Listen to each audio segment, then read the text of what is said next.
Broadcasting from the ARN Racing Studios in Southern California, a turn for media company, ARN Los Angeles. This is ARN, the American Racing Network, the Motorsports Authority. Now, drivers, start your engine! You're shifting gears on ARN with Alan Bailey. Well, there goes the neighborhood. You name it, we got it. NASCAR. Kyle Busch, the 2015 NASCAR Sprint Cup champion. Yeah, you guys are awesome! IndyCar. Scott Dixon not only wins in Sonoma, but wins the 2015 championship. We win on the tiebreak. Incredible performance. Drag racing. Pop the corks, Antron Brown is the champion for the second time in his career. Supercross. Ryan Dungey becomes the 2015 Monster Energy AMA Supercross champion. And so much more. So get ready. You're shifting gears on ARN with Alan Bailey. Welcome on in, Gearheads. It is Monday, January 18th, 2016. Shifting Gears number 303 coming at you here on a Monday evening. Martin Luther King Day 2016. How are you? How was your day? Did you enjoy it? I got I got the morning off. Yeah, normally we're a midday show here in Southern California, but you know, we're going with the afternoon, evening show in the East today. I like it a lot, actually. Lots of interesting stuff to get to on the program today. First off, we are going to do this in order to kick off the program. New segment on the program. We are kicking it off with our Hot Topics. Oh yeah, it's back. Remember this one? Ryan Dungey picking up the win in Anaheim, down in San Diego over the weekend for San Diego 1. He held off Chad Reed, believe it or not. Reed back. I can sufficiently say that his career has once again been revived. He coming up with the runner-up position down in San Diego. Most notably, James Stewart not on the bike down in San Diego. He still feeling a little concussed after suffering a concussion in Anaheim 1 2 weeks ago in the season opener. Now, is James Stewart going to be on the bike for Anaheim 2 this weekend in Southern California? Unfortunately, he's still listed as day-to-day. We will have an update later on in this hour. And Justin Barcia, who did have a torn ligament in his right thumb, is going to opt out for surgery. He will be off the bike for what is the foreseeable future, more than likely the remainder of this season. Hopefully he'll be back for the outdoors, maybe not until the start of the 2017 season. More on Barcia later on in the program. And stop me if you've heard this headline before. Tony Stewart is causing some trouble at some dirt races. No, not really. Tony Stewart got into a fight, shoving match more like it, out at the Chili Bowl over the weekend. Smoke was going through the grandstands when he was approached by a fan, let's just say. Things got a little physical. Turns out that the fan is an off-duty police officer, and yes, local authorities are investigating. Wonder how that one's going to turn out. We'll keep you up. We'll have more later on in the hour. And what a race it was out at the Chili Bowl this weekend. Rico Abreu winning the 30th annual Chili Bowl race. Back-to-back for him, holding off Brian Clarkson for a very close finish on that one out at the Chili Bowl. And the burnout is something absolutely out of this world. Log on to ARNrace.com in order to check out the video of Abreu's very impressive set of donuts that almost sent him spinning on top of his roof. Quite an impressive set of burnouts. And if you're looking to keep up to date on all the latest racing information, go ahead and do yourself a favor. Log on to ARNrace.com, where you can check out all the latest racing news, whether it's NASCAR, IndyCar, NHRA drag racing, or even Monster Energy Supercross. Everything is on ARNrace.com. ARN, the Motor Sports Authority. From the ARN News Desk, I'm Alan Bailey with the latest headlines here on Shifting Gears. So, Lots of stuff we're talking about, not just the hot topics. Do want you involved in the program at The Alan Bailey on Facebook, Twitter, and Instagram. Also, you can use the hashtag ARNRace in order to get in this conversation. You can also call 720-600-RACE. That is 720-600-7223. Standard message and data rates do apply on that. You can also text using that number as well. And a bit of interesting sad news, unfortunately, here to kick off the program as well. Breaking news, TMZ has confirmed that Glenn Frey, the Eagle guitarist and the co-founder of the Eagles, unfortunately has died at age 67 after multiple health issues. Ultimately, he succumbed to his multiple health issues. Very sad. Big Eagles fan here, so that's not good. Grammy winner, Rock and Roll Hall of Fame member right there, and just, he co-wrote Hotel California, Desperado, Take It Easy, Heartache Tonight, Tequila Sunrise, just to name a couple. Just truly an amazing songwriter, amazing person, and he will truly, truly be missed. He was part of the Eagles, and he did have a very successful solo career as well after he kind of left the Eagles, but then he went and played with them again, so... very sad, unfortunately, news here. And yeah, I know we're a racing show, and I don't want to get another email from you guys, from you gearheads going, oh, he's talking about something that isn't racing again. Oh, here we go. No, not doing that. Just wanted to mention that and tell everybody who's a fan of the Eagles and to Glenn, we will remember you. You will not go forgotten. Trust me, sir. Your work will live on, and thank you so much for the amazing 67 years you were with us, sir. Now, like I said, lots of stuff coming up on the program. I want to mainly talk about Supercross. Obviously is going to be kind of a hot button topic today, but want to get you an update on James Stewart. They did announce today that he is day-to-day for Anaheim 2 this weekend. Now, people are going to ask, what happened to James this last weekend? We saw him on a bike. He was practicing out in San Diego, and he was. If you look at ARNrace.com, there's tons of photos of him on the number 7 bike out there at San Diego, and he was running some practice sessions. He looked pretty good, but going into the qualifying races, he wasn't all there, and really early evening on Saturday, James decided that he wasn't 100% ready and that he didn't want to get on the bike. That's 100% the right call. I've said this before, I'll say it again. If you're James Stewart, if you're anyone racing for a living, if you're not feeling 100% and it doesn't feel right, both the vehicle that you're racing, whether it's a bike, whether it's a funny car, whether it's a NASCAR stock car, whether it's an Indy car, it doesn't matter.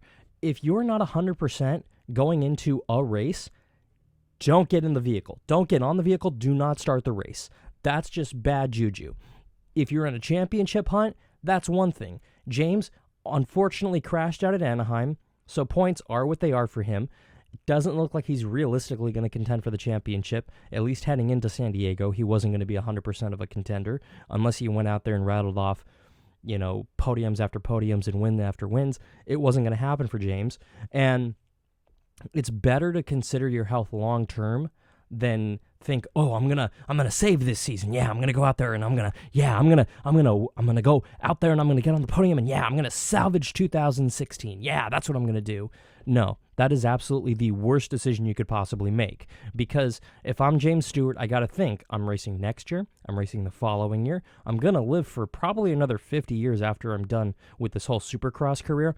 I gotta think of my health long term. It's not all about, what am I going to do this weekend? What am I going to do next weekend? What about this season? I got to focus on this season. His season's done. No, I'm not saying he's off the bike for the rest of the season. He's going to go out there and at some point get back on the bike and go out there and contend for podiums and for wins. However, he's not racing for the championship this year. Obviously, he missed 2 races, essentially. He doesn't have the points. He can't do it. I'm not saying it's impossible, but realistically it is. So for James Stewart to make the call to pull himself off the bike in San Diego this last weekend, amazing call.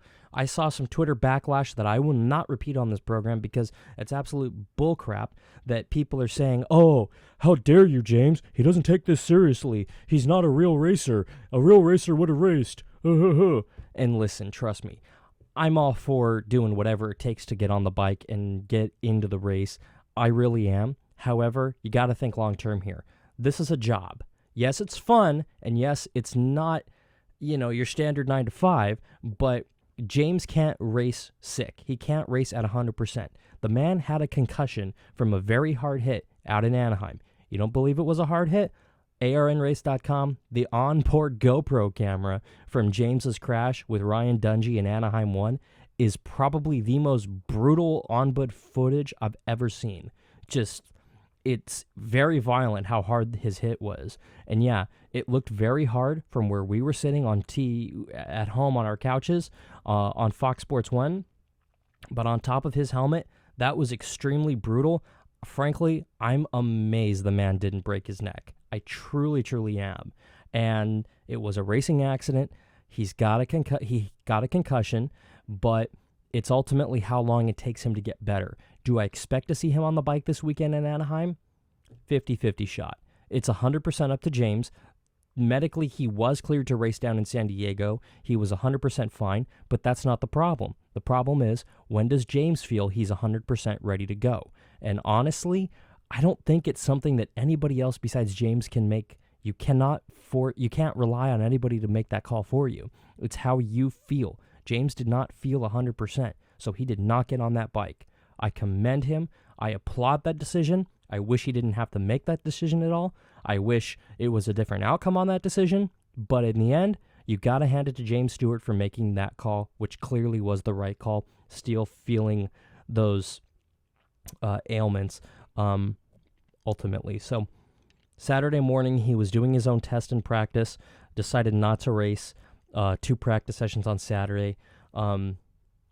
Honestly, all we can do is see what happens, because you can rest up all week, which is what James more than likely did last week. I can guarantee you he's going to do that this week. Rest up all week, but once your blood starts pumping, once you get on that bike, once you start going through those jumps and physically dealing with everything your body goes through when you're on one of these bikes in Supercross, then you can make the call. He did that. He felt those effects that he was feeling on his body, physically, mentally. He didn't feel right, decided to get off. Simple as that. Now, if he needs another 2-3 weeks, it honestly doesn't matter at this point. Obviously, we want to see him back in Anaheim. I'd love to go talk to him in Anaheim this weekend. I'd love to talk to him after these races, but you know what? If he's not ready to go, sit it out. It doesn't matter at this point if he sits out this weekend at Anaheim and next weekend in San Diego too, but ultimately you do want to get back as soon as you can so you can try to salvage a couple of podiums and a couple of wins potentially, but ultimately it's one of those let's just see how James feels situations. And honestly, he wasn't feeling good. He's not 100% there. That's something that he has to think about right now. It's getting 100%. And if it takes 1 week, another 3 weeks, it doesn't matter. The season's a throwaway. Get back on the bike by mid-season. Go ahead and go out there. See what you can do with the bike. See how you feel. Get ready for 2017. There you go. If James does that or not, who knows? Again, we'll keep you updated on ARNrace.com. And that's if anything changes, it'll be on our air, obviously within the next hour. But if anything does change during the week, which it will, we'll go ahead and keep you posted on ARNrace.com. Now, going to go ahead and step aside here for the very first time in the program. When we get back, obviously want to talk about Ryan Dungey and why Chad Reed isn't done yet. A lot of people were pegging him as, oh man, he's signing he's signing a contract a couple days before the season starts. Not really going to go out there and set the world on fire. I mean, top 5 last weekend in Anaheim 1, second place down in San Diego this weekend. I'm going to go ahead and say this guy might actually have a shot at the title. He's legitimately right there. We'll go ahead and we'll break down everything that happened down in San Diego. We'll talk about some of the potential problems we could see in Anaheim this weekend and some of the potential storylines in Anaheim this weekend. Plus, we'll update you on Justin Barcia when he's expected to get back on the bike. We'll talk about the Tony Stewart fan fight that is setting the internet on fire, and non-racing fans are saying, oh, see, he is a bad guy. but I'll tell you why. Tony Stewart's not a bad guy. And, of course, we're going to dive into who Rico Abreu truly is as a racer and what his plans are for the 2016 season. Don't go anywhere. You're shifting gears right here on ARN, the Motorsports Authority. Sick of bad race coverage or none at all from those other networks? Make ARN your one and only for all things motorsports. ARN, the Motorsports Authority. It's the Nerdgasm Podcast. I want to point this out, though. I think Kylo's getting you're getting a bad rep, Kylo, because he stopped a laser blast midair. He can suck thoughts out of your mind. Yep. He doesn't fear anybody. Yep. Takes a laser blast from Chewie's weapon. Yep. Not afraid to show his face. Approaches his enemies often. Fights while bleeding out in the freezing cold. Oh, yeah. And he's labeled a crybaby. All right. How is he labeled a crybaby? The internet what? has labeled him a crybaby. You know oh what? my gosh. I'm not the internet. I don't know. Kylo took a lightsaber to the face. He did. And he just gave the death stare. He wasn't crying. That was blood dripping down Yeah, his that face. was not those tears. were tears. That was blood, dude. Exactly. And if you want to claim that it were tears, then it was clearly the snow all over his face. Now we can set the record straight. All right. So Kylo, no cry baby. Download new episodes of the Nerdgasm Podcast every Friday on nerdgasmpodcast.com, on iTunes, and now available on Stitcher. You must have thrown 1,000 pitches teaching him to hit a home run. Spent countless Saturdays running routes so he could learn to hit an open receiver. Endless afternoons teaching him how to hit the three-pointer. But how much time have you spent teaching him what not to hit? Teaching boys that all violence against women is wrong is one of the most important things a man can do. Learn how to start the conversation at teachearly.org. Brought to you by Futures Without Violence and the Ad Council. Download and listen to your favorite ARN programs on the go. Download Shifting Gears on ARNrace.com, iTunes, and now available on the Stitcher app. ARN, the Motorsports Authority. Dwayne Johnson here. The earthquakes you see in movies are one thing, but real life is a completely different animal. Just because you can't predict an earthquake doesn't mean that you can't prepare for one. In the event of a real earthquake, you should drop, cover, and hold on. Visit ready.gov/earthquake and practice what to do to keep you and your family safe in the event of a real earthquake. And you'll be seen as a hero by your family and your loved ones. Brought to you by FEMA and the Ad Council. You're shifting gears on ARN. Here's Alan Bailey.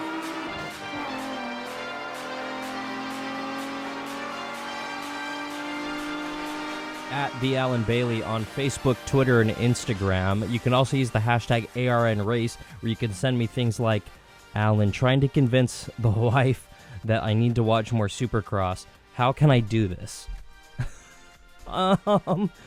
Hey, man, happy wife, happy life. I'm learning that, and you know what? Here's what I do is I use the week to basically build up brownie points, and then come Saturday, it's like, oh, yeah, you know what? I'm kind of tired. I've had a busy week, babe, and I gotta rest, you know? I gotta get some rest in, and, you know, I really want to watch this.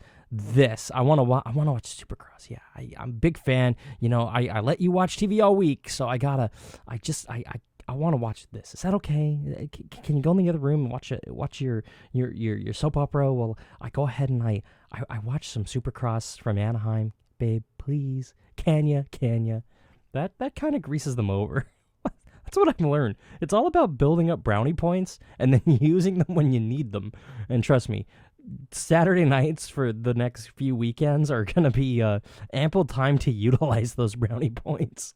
So I'm learning that I don't want to say the hard way, but the challenging way, the forceful way.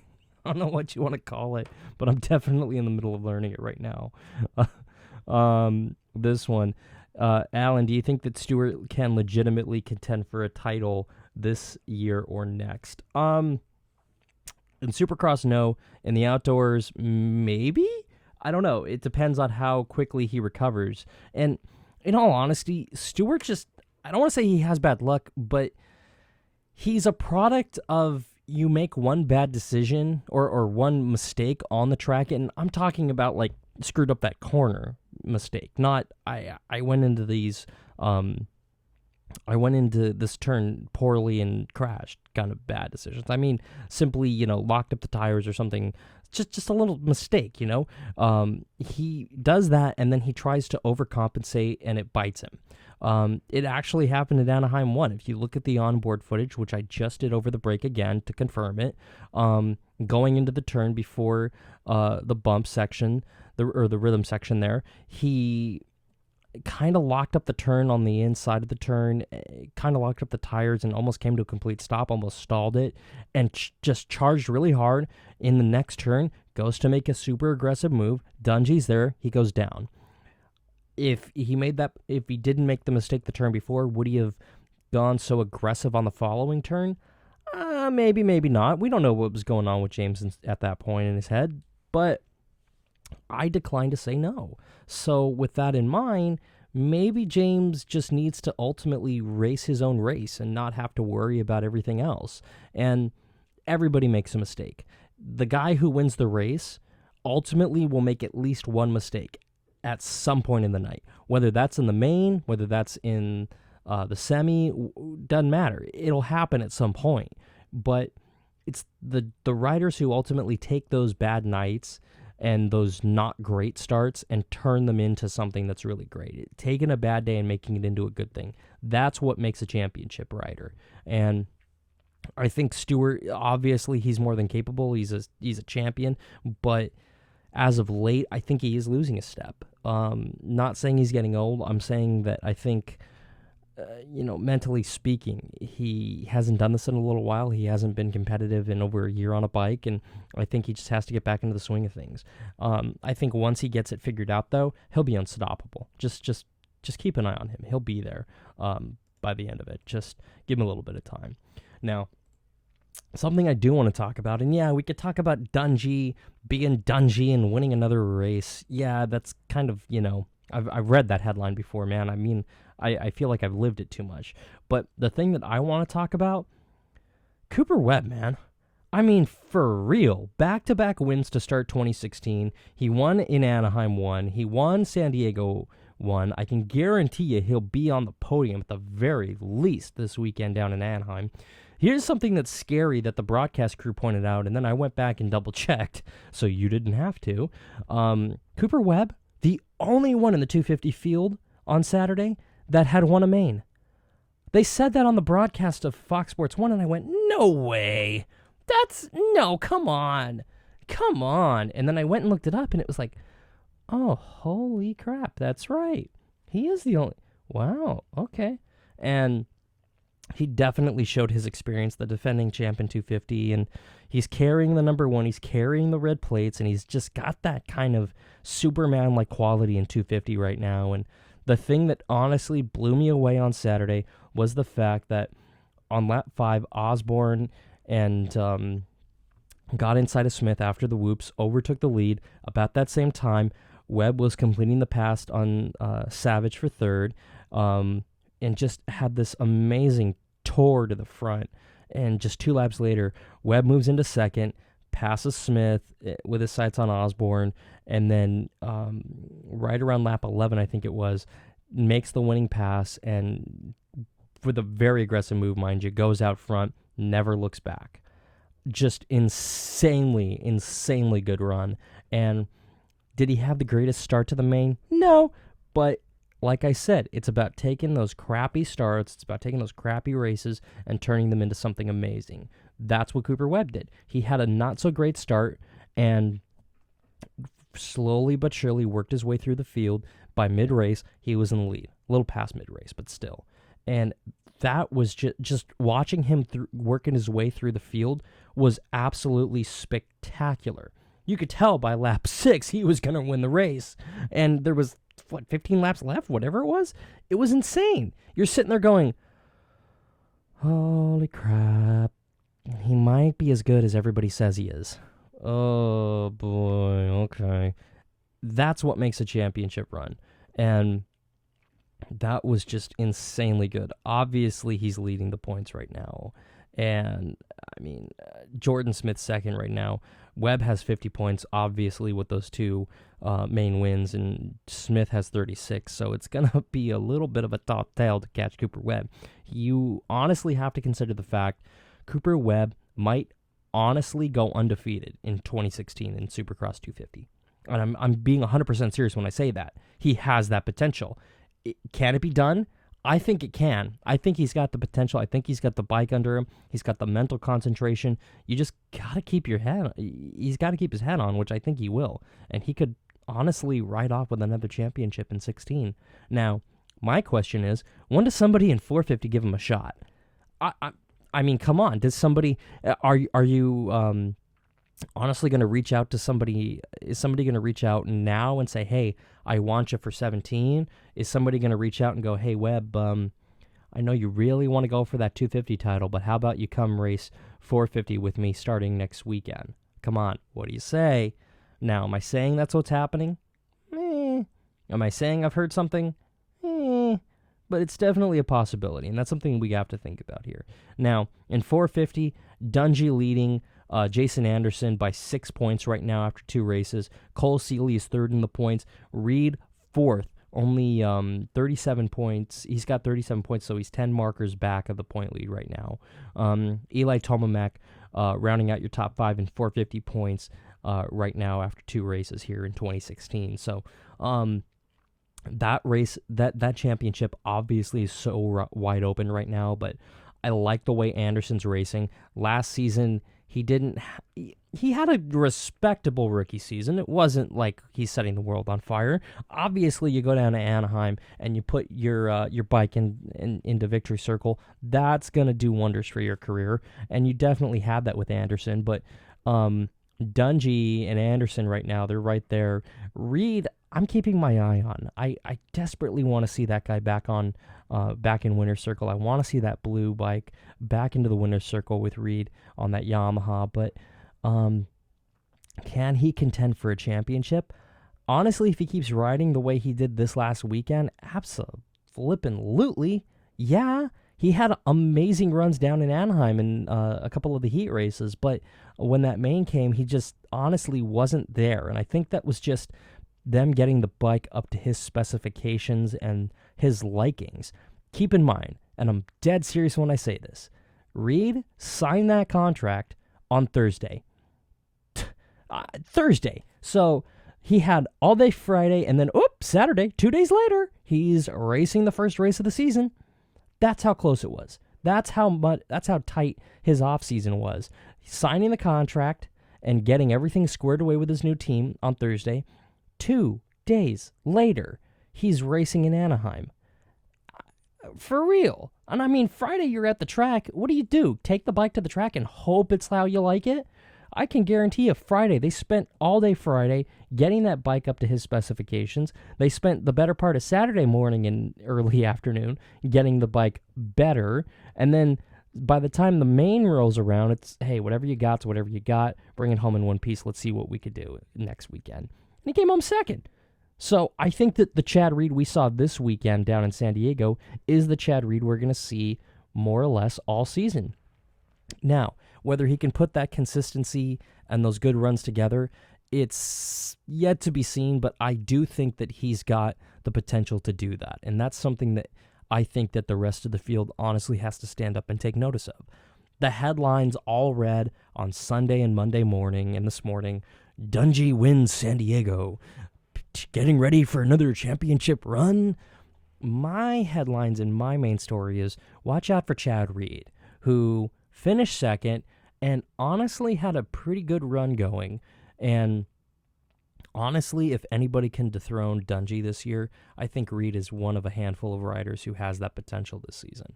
Whether it'll happen, we don't know. It's kind of a let's wait and let's see how the rest of the season goes. Ask me in 3 weeks. I'll have a better understanding then. But until now, but for now, let's just see how everything goes. It's one of those situations. It's one of those fluid, ever-changing, ever-moving situations. Now, I'm going to go ahead and step aside here. When we get back, let's talk about Stewart, how he made headlines again and how the rest of the sporting world kind of looked at him and went, Oh man, another fight. The joke I heard around my office this morning. Oh, did he kill another driver? No, he didn't. Oh, did he kill the fan? No, he didn't. Oh, did he start a fight? No, he didn't. Oh, well, he's got a history of that. No, he doesn't. Shut up. Stupid non-gearheads thinking they know Tony Stewart. Idiots. I'm a little frustrated with the negative stereotype that my man Smoke has. Okay? I like the man. He's retiring after this year in Sprint Cup. Can we just let him have a season? I mean, really? Just back off Tony Stewart just for like a teeny tiny little bit. We'll get into it. Plus, we'll actually talk about the guy who won the Chili Bowl over the weekend, Rico Abreu. Yeah, crazy concept, right? Let's not talk about somebody who wasn't even racing and didn't even happen on the racetrack. Let's not talk about that. Let's talk about what happened on the racetrack. Yeah, let's do that. Yeah. And by the way, who is Rico Abreu?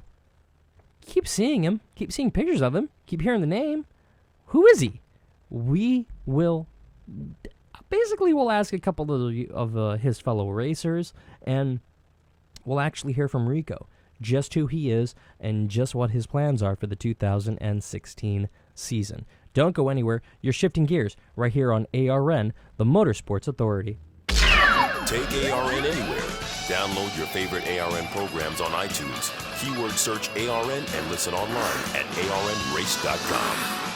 It's the Nerdgasm Podcast. I want to point this out, though. I think Kylo's getting you're getting a bad rep, Kylo, because he stopped a laser blast midair. He can suck. I'm in almost every school bus and classroom. You see me around the neighborhood, and you tell me that I'm a pretty good kid. Well, I'm one out of every 5 children in America, and I'm struggling with hunger. Please visit feedingamerica.org today and find your local food bank for ways to help. Every dollar you donate helps provide 8 meals for kids like me.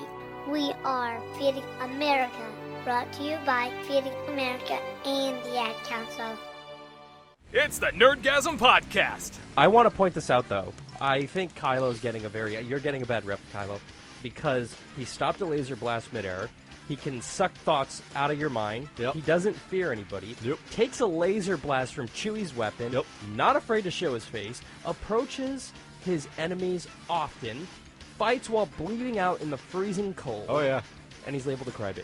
All right. How is he labeled a crybaby? The internet has labeled him a crybaby. You know what? Oh my gosh. I'm not the internet. Kylo, I don't know. Kylo took a lightsaber to the face. He did. And he just gave the death stare. He wasn't crying. That was blood dripping down his face. Those weren't tears. That was blood, dude. Exactly. And if you want to claim that it were tears, then it was clearly the snow all over his face. Now we can set the record straight. All right. So, Kylo, no cry baby.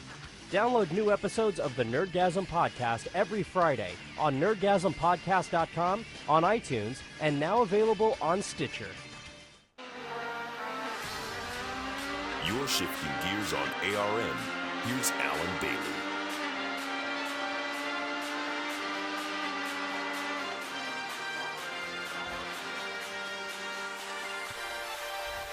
Tis I, at the Alan Bailey on Facebook, Twitter, and Instagram. You can also use the hashtag ARNRace to get in on this conversation as well, where you can send me things that we're talking about on the program, whether you want to talk about Ryan Dungey winning down in San Diego, James Stewart not racing down in San Diego, possibly out for Anaheim 2 this weekend, Justin Barcia having thumb surgery, which we'll get into in a little bit, Rico Abreu winning out at the Chili Bowl, which we will talk about right now, or what Buzzer on Twitter sent me. Hey, Alan, did you see the video of Chris Evans getting sick in that Audi? I love it.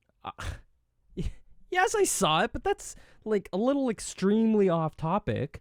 And if you haven't seen it, Chris Evans was filming an episode of Top Gear, and he got sick in an Audi R8. And, yeah, he literally had to get out and literally, I mean, head in lap, hands on knees, he just, yeah, I mean, I don't know, if you're into watching a dude vomit, I guess that's your cup of tea. If not, yeah, don't watch it. And I know guys like my man Trent Sloan probably not gonna go watch that with enthusiasm and Trent's probably gagging off me going, "Ugh, ugh." But yeah, that video is up on, it's up on my Facebook, actually, at the Alan Bailey, if you want to go check it out on my Twitter as well. I'm just not, I don't know. I mean, the guy got sick. I mean, frankly, I've been in situations where the person driving isn't necessarily the most skilled driver, let's just say, and that's not fun at all. Like, I'll be the first one to stand up and say that sucks. Like, that flat out sucks. When somebody doesn't know what they're doing behind the wheel, or they're just a little too extreme. Yeah. I got carsick about a week ago because a friend of mine was going and stopping very suddenly, and that was not so fun. Let me put it that way. Yeah. Now, the thing that people keep talking about and that keeps coming up is the fact that, oh, Tony Stewart got in another fight. I don't know if we can qualify it as that, but Friday night, the 3-time NASCAR champ was involved in an altercation at the Chili Bowl with a drunk fan. The fan was heckling Stewart, and according to many in attendance, this person crossed the line, who then went over to the fan. Tony Stewart went over to the fan to address the comments and the behavior. Multiple reports say that the man shoved Stewart. The altercation can be seen on a video that's up on ARNrace.com if you want to check it out. Multiple angles on this, because apparently when you're Tony Stewart and you get in the face of a fan, a lot of people break out their cell phones and then put it online for us. So you can watch this altercation from multiple angles. Now, at the time of the incident, it was assuming that the man was nothing more than an anti-Stewart fan who clearly had too much to drink. However, it now appears that it appears to be more than that. In the aftermath of the confusion, multiple media outlets have confirmed that the man in the video is a member of the Tuscaloosa County Sheriff's Office. The Tuscaloosa World identified the man as Captain Kyle Heese, who was off duty at the time of the incident. Deputy Justin Green of the Tuscaloosa County Sheriff's Office confirmed that Hesse's identity, and he also confirmed that there's currently an investigation going on in regards to the conduct of this incident. Now, while speaking to the Tuscaloosa World Green, the deputy said, quote, "We are all held to a high standard, even off-duty," unquote. Green also stated that it was too early in the investigation to speculate whether or not there would be any consequences for Hesse. Now, the Tuscaloosa deputy police chief and Expo Cuerzar's officer Dennis Larson was on hand for the incident, and he spoke about what was witnessed. Quote, "We have a race fan that probably had too much to drink, from my observations after speaking with him. He kept taunting Tony Stewart as Tony would pass by. Tony came up to the stands and decided to have a discussion with him on why he did not like him. From what I was told, Tony stated to him, the spectator, 'What's your problem with me?' At some point, their hands were locked in each other. A fan pushed towards Tony. Tony stepped back, and a security guard basically stepped between the two and just made a motion, and the fan, who had consumed a lot of alcohol, sat down. The incident between Stewart and Hesse is one of many examples that occur on a weekly basis where fans feel they have the right to cross the proverbial line. While it's understood that it's an athlete in the public eye, we will have to deal with more stuff than somebody who works a 9-to-5 desk job. It does not give fans or non-fans the right to act this way that this officer did. Mr. Hesse was out of line, and being under the influence of alcohol is not an excuse. One can only hope that the Tuscaloosa County Sheriff's Office will treat this as serious as they should be, and at some point form some kind of punishment that will be handed down to the officer," unquote. Who knows? Who knows? I mean, it doesn't sound like Tony did anything horribly wrong, and based off the video, I wouldn't say that the drunk fan sat down. I would say that somebody pushed him, and because he was drunk, he stumbled back and fell down. No punches were thrown. Nobody was slapped. At the very worst, some collars were ruffled, literally. This isn't a huge deal. Somebody's going to try to make it a bigger problem than it truly was, but it really isn't. And while the headlines everywhere will read, "Tony Stewart gets into another fight," not the case. Not the case at all. Somebody was heckling Stewart. Fans in the area were outraged and offended by this. Tony was in the stands already. He was kind of walking around. he was helping out with the track service and kind of shaking hands, taking pictures, signing autographs, what have you, with fans in the area. And he kept hearing this fan. Tony had enough. He went up and he said, hey, man, what the heck? Nothing wrong with that. I do have a problem with the fan that was heckling Stewart. And I mean, yeah, I've been to races. I've been to sporting events. You heckle the other team. That's a little bit of what going to a live sporting event is. However, when you're doing it to the point that fans around you are looking at you like, dude, calm down, then you need to calm down. There is a line whenever you're at a sporting event. If you're there and if you're having a little to drink, that's perfectly fine, but you got to control yourself. And that's something that some fans have issues with. We do see incidents from time to time. It just so happens that the person getting heckled is never in the stands. Tony Stewart was. And if you know Tony Stewart, he's the guy who honestly is going to look out for the greater good. I can guarantee you, if it was just Tony Stewart who had a problem with this, he probably wouldn't have approached the fan. But since other fans in the stands were getting visually and verbally upset at the fan doing the heckling, Tony stepped in. That's that's who Tony Stewart is. He's always going to stand up for people who don't have a voice. He's always going to try to help people and make a situation better. And I'll tell you this, if you go to a racetrack, most local short tracks and dirt tracks in this case will have the mentality of, we're a family environment. You can bring the kids out. And most local short tracks and most racetracks do have children in the stands. It's almost impossible to find a short track that doesn't have kids in the stands.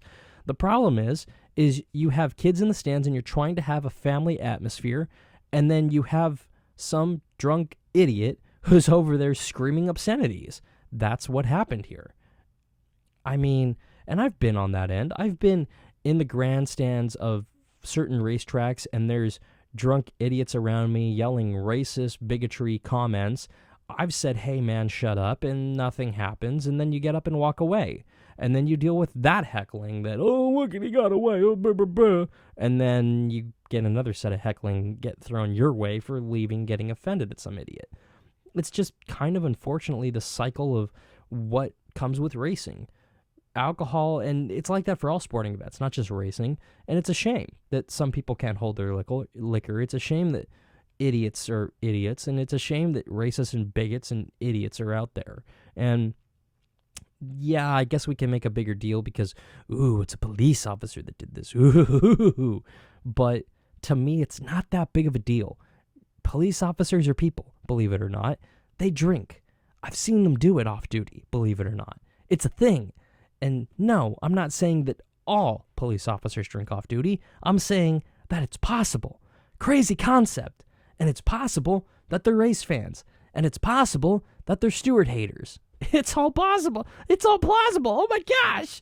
We're coming up with groundbreaking information here on Shifting Gears, people. Gearheads, this is all new information. Who knows where the future's going to hold us after this? Incredible. Police officers who are off duty drink, and they can be Stewart haters. Wow. And they can drink too much, and then the racist and the bigotry comes out. Wow. This is just an amazing epiphany we're having here on Shifting Gears, Gearheads. We need to write this down because this is truly amazing stuff here, people. Yes, we're breaking new grounds here, but Tony Stewart will be fine. The investigation will prove that the idiot who drunk too much and stepped over the line. Correct me if you've heard this one before. Now, the 2016 Chili Bowl Nationals came down to a duel this last weekend between Rico Abreu and Brian Clarkson, and Abreu came out on top to defend his title from last year. He started fourth in that 55 main event, and after a very lengthy red flag, restarted second with 15 laps to go, challenged Clarkson for the win, and he removed himself, after removing himself from the cockpit, he jumped out into Clarkson's arms in celebration at the Tuscaloosa Expo Raceway, and it truly was one of those scenes where that's racing, man. That was just an amazing race. It was amazing to see Clarkson and Abreu just embrace each other, because that is what racing's about. It's about racing like there's no tomorrow, going back and forth, having a very, very, very close, very hard-fought race for the win, and then at the end of the event, You guys hug it out. High-five each other. Because that was awesome. Both of them have nothing to prove with this. They both have very successful careers away from dirt racing, but you know what? They wanted to race this race. They wanted to win this race, and it truly was... It was like a sports movie almost. You couldn't have scripted it any better, and it was truly amazing to see. It really was. And Abreu picked up the win. Brian Clarkson came home second. Just amazing, amazing race. In case you're wondering, Christopher Bell came home. A couple of notables. Christopher Bell came home 12th. Kyle Larson finished 5th in the race. Casey Kane finished 13th. Ricky Stenhouse Jr. came home 16th in the race. Looking at a couple of other notables here. Sammy Swindell came home 18th. Tracy Hines 17th. So it really was a very cool race right there. Just to see it come down like that, it was truly spectacular. And Riku Abreu signing to drive full time in the Truck Series in 2016 as well. First full time NASCAR Forte after running Pro Stock last Pro East last season. So very, very cool. And a lot of people are asking, who is I'm so tongue twisted right now. Who is Rico Abreu? An incredible driver who really is no different than other drivers, really, when you look at or when you think about it, but there is something that sets him aside. He's a little person. And a lot of people will say, well, he's never going to make it. He's got this going for him. I don't know. It's not going to happen. I've said it before. I'll say it again. It doesn't matter what color your skin is. It doesn't matter if you're male or female. It doesn't matter where you come from in this country. And no, it does not matter how tall, short, fat, skinny you are. It doesn't matter. What matters is putting that helmet on, getting behind the wheel of a race car, and giving it all you got. If you're fast enough to make it with everybody else, you will succeed in this industry. Riku Abreu clearly has a very bright future in the racing world. He's continuing to set it on fire left and right. I can't wait to see what he does in the NASCAR Camping World Truck Series in 2016. Who is Riku Abreu? Listen to what some of his drivers, fellow drivers, have to say about who Riku Abreu is, including some big-name superstars in the NASCAR Sprint Cup Series in this week's Spotlight. Riku Abreu is very talented, confident, really fast. Man, he's a gas master. I mean, he's literally stands on the gas. He's very aggressive in a smart way. He's learning fast. You know, everything that he does, he seems to excel in and figure out. He knows how to get the most out of everything that he drives. And he's a really good guy. He's probably one of the nicest guys you'll ever meet. I mean, I don't think he's met a stranger. He's just a good guy on and off the track. I'm Riku Abreu. I'm a little person, and I just want to race. I was born in St. Helena, California, just about 50 miles north of San Francisco. Some friends I grew up with raced go-karts. Just traveled with them, followed them. They got into sprint car racing, and then started racing myself. My dad owns a vineyard management business, so he has a lot of equipment, tractors on this ranch. So we built a go-kart track on it. It's about a mile from my house, and it's where all my time's spent when I'm home. They're huge support. That's all my support is my family. They've accepted everything I've ever done. They've never told me no. You know, I definitely wouldn't be sitting here today without them.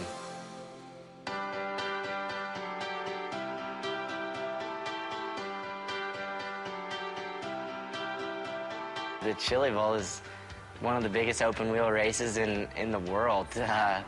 And then let alone me winning it is something I dreamed about. It was pretty cool to see the fans behind me, so it was a really special moment for me and everyone in that team.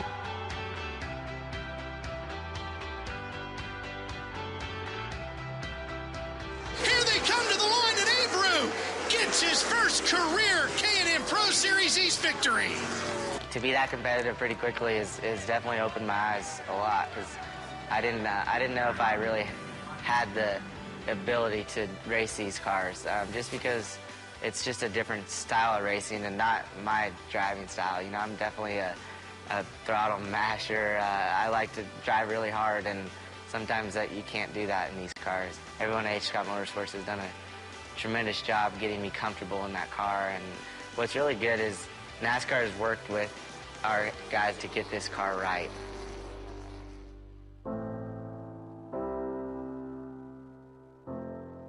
I became friends with Kyle Larson.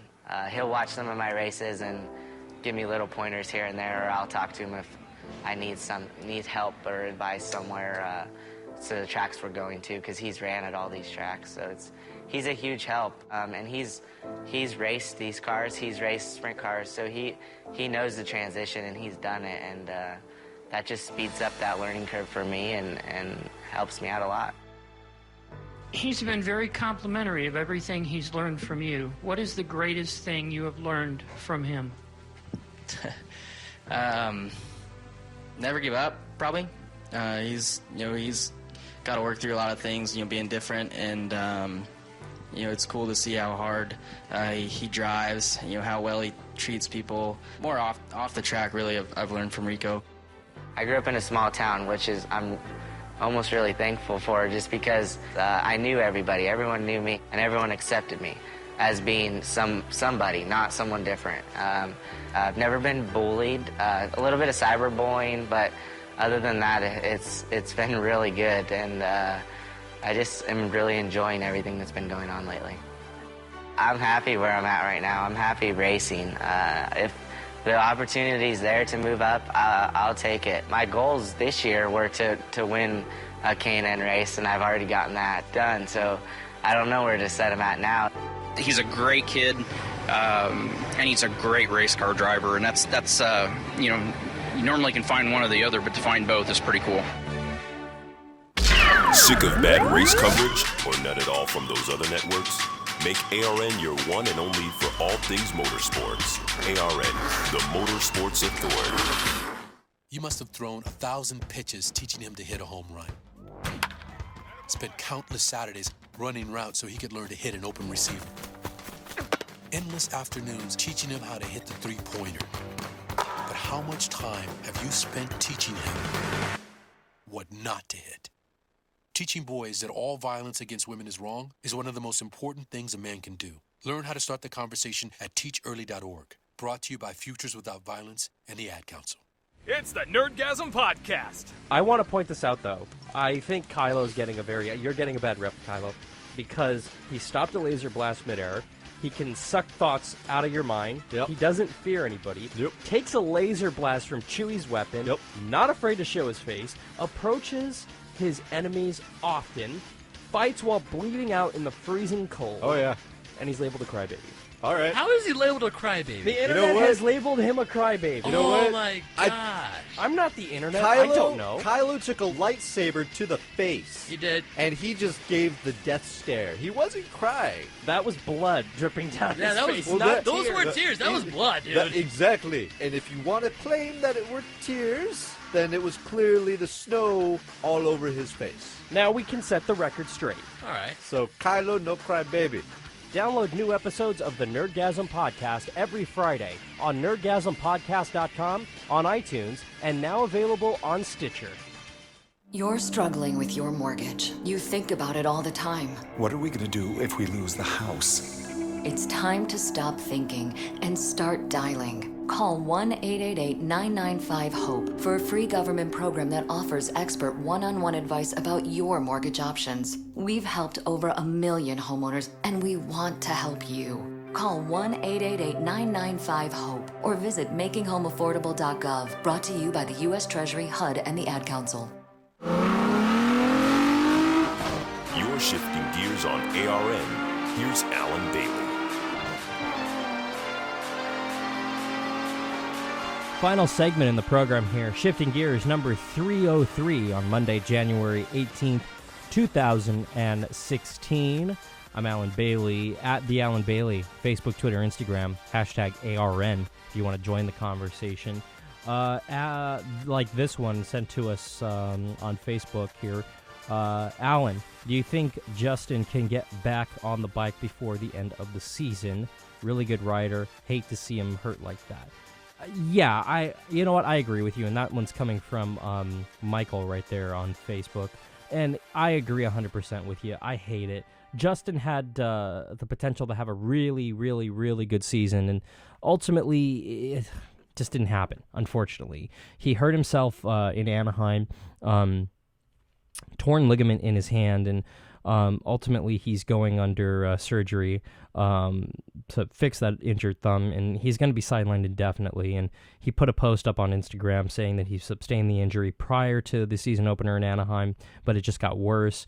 He posted on Instagram, quote, "I injured my hand the week before A1 and will undergo surgery this week. It's a tough pill to swallow with how hard I worked this year and was ready to be in the mix for race wins. I tried to race, but it's not realistic with how bad the pain is."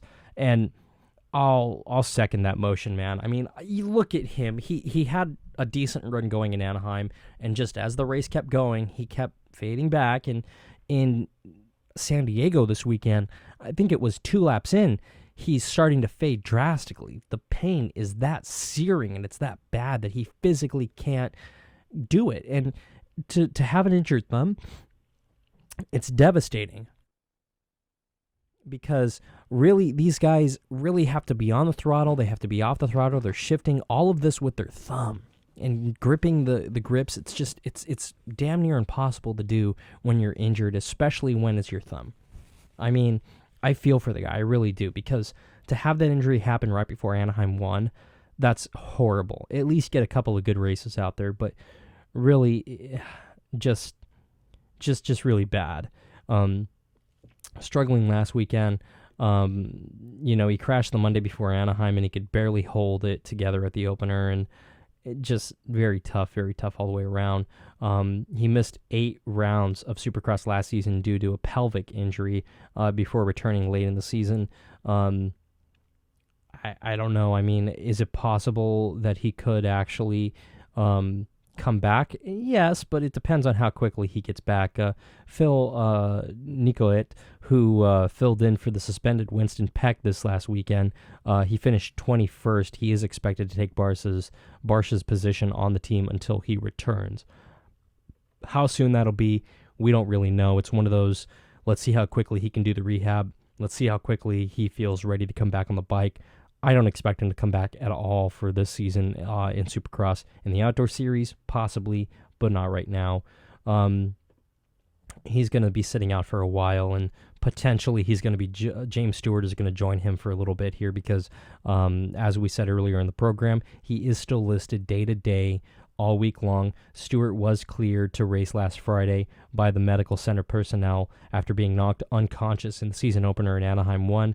On Saturday morning, Stewart said he was planning on running his own test, seeing how he felt in practice. He ultimately decided not to race the following 2 practice sessions after that, and then ultimately sat out the remainder of the night out in San Diego. Did not compete in any of the heat races, did not compete in the main, obviously. He is still day-to-day for this weekend out in Anaheim 2. No official word if he will be back or not. We'll keep you updated on ARNrace.com as we're going off the air here in just a little bit. Cole Custard, this is a cool note actually, shifting gears here a little bit. Cole Custard going to be driving the number 00 for Junior Motorsports in that Haas Chevrolet Silverado in the Truck Series full-time. He earned his dues over 19 part-time races due to NASCAR's minimum age, but he does turn 18 here in a few days, and he will be old enough to race full-time in the Truck Series for JR Motorsports in that number 00 Haas Automation Chevrolet Silverado in the NASCAR Camping World Truck Series. So we'll look forward to seeing him full-time in the Truck Series this season. Their season opener kicks off February 19th. It is 32 days from right now with the Next Era Energy Resources 250 at the Daytona International Speedway. We're getting very close to Speed Weeks 2016, my friends. We're almost there. But I do want to remind you, this weekend, looking at the racing calendar, Anaheim 2 for Supercross. This weekend, NHRA opens up their season out in Pomona on February 12th, 13th, and 14th. Expect to watch that live on Fox Sports 1 for the very first time. Looking forward to that one. And NASCAR, not officially kicking off their season, but on February 13th, the NASCAR Sprint Unlimited getting the green flag down in Daytona Beach with the newly upgraded NASCAR, the newly upgraded Daytona International Speedway. Extremely cool racing facility down there. And it is officially back up and running, which I am extremely excited for. I cannot wait to see what that track looks like and what that fan area looks like for all the fans out there. And please, log on to ARNrace.com, drop us a line there, and don't be afraid to just let us know what's going on out there, because we're not going to be out there, unfortunately. I'm not going to be out there, but I do want to hear from you. What do you think of the new Daytona International Speedway when it does come? Anaheim won this weekend. Hopefully it stays dry. A little bit of rain happening right now in Southern California. Hopefully that stays away come Saturday. Stay logged on to ARNrace.com for the latest race information, headlines, and for the latest on James Stewart as the week progresses, heading into Anaheim 2 this weekend. For everybody here at the American Racing Network and Shifting Gears, I'm Alan Bailey. We'll see ya at the track.